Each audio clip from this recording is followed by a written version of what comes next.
角落秀林带您走入秀林乡的每一个部落。大家好，别拉姆干呐，我是大棒。大棒今天来到水源村，不瞒各位哦，其实我非常的喜欢这里，因为水源村有山有溪流，还有丰富的织布文化。而且呢，听我这边的朋友说啊，水源村在下午的时候偶尔会飘起小雨，是不是很诗情画意呢？大家听了这么多，是不是对水源村感到好奇呢？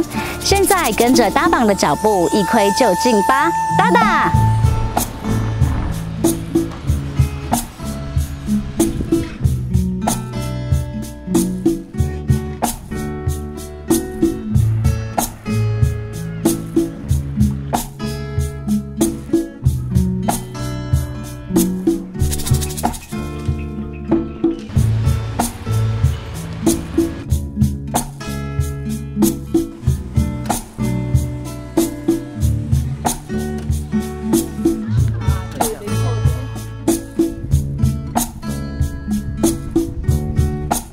知道部落的历史呢？问老人家准没错。我们邀请到水源村的姑桑罗表阿嬷来跟大家分享水源村的历史典故。阿嬷好，好，你好哈。我听说呢，水源村呢有3个部落所组成的。好，那是哪3个部落呢？102叫做部落，Sipoga Pelagan。Bikaw do Bikaw， 有一个叫 Bikaw 啊， 所以我们讲的3个部落是这3个部落。Sa sukad o dan siya kanihan he. Mahlo ka takasudo diga, mahlo ka sudo ta. Ngatak siya da mahlo ka sudo do kalala sudo da. Ikalala kwelya manda pajak. Manda anaman ko ko dito sa Okon humapaya o ni masu o ni sali ni okon sa ludan diga sa zongjilan amua pajak doy， 是叫做pajak。那阿嬷还有一个就是啊，我们也听说过水源村的名称叫做sakura。sakura 又是怎么来的？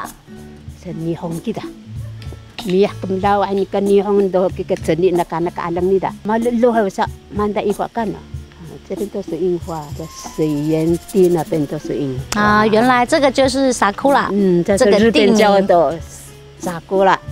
那阿嬷，就是我听说啊，水源村这边还有一个地方叫做蓝山索道，差不多80年了，我都结束了。哦，所以是林先生还在世的时候还有蓝山索道，一直到林先生过世之后啊，几年他就慢慢的就没有了，没有结束了，很多的。哦，就没有了。原来如此，还蛮有趣的。在部落里面还有一个发木的地方。对呀，谢谢。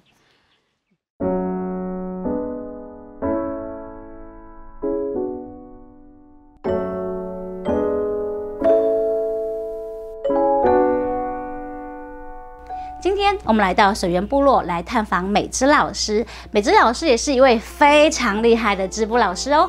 老师你好，你好，老师你在做什么呀？我在做梭子，这是梭子，梭子是要拿来织布用的，这个是我的传统织布箱。这里呀，是啊，在我们乡内秀林乡里面啊，其实水源部落算是在很用力的努力的传承织布这个文化。那有一群织女串联在一起是吗？是啊，然后这群织女呢叫蒙瓦莱达。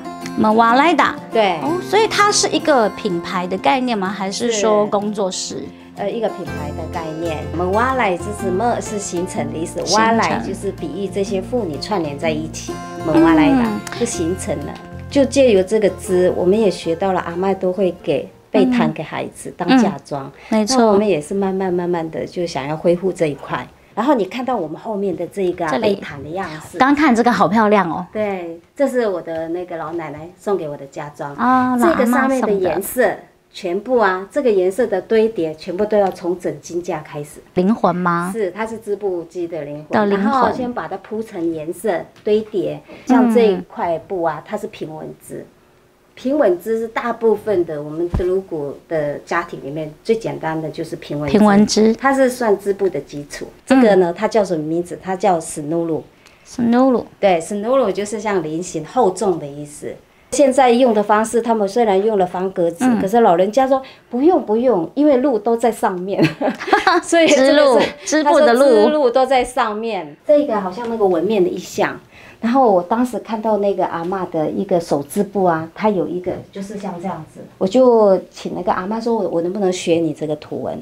所以我把它延续下来，然后叙述那个王家阿嬷。对，美瓦莱达跟水源部落真的很不简单。那可以就是把这个这么难的，我觉得是一个非常繁复的一个工艺，这样传承下去。那今天我们很感谢能够跟美芝老师度过一个非常愉快的下午，也让我身心灵都学到有很大的熏陶。如果有兴趣的族人，就是也可以来到水源部落来跟老师请益。谢谢老师，来我们看看你的织布啦。好。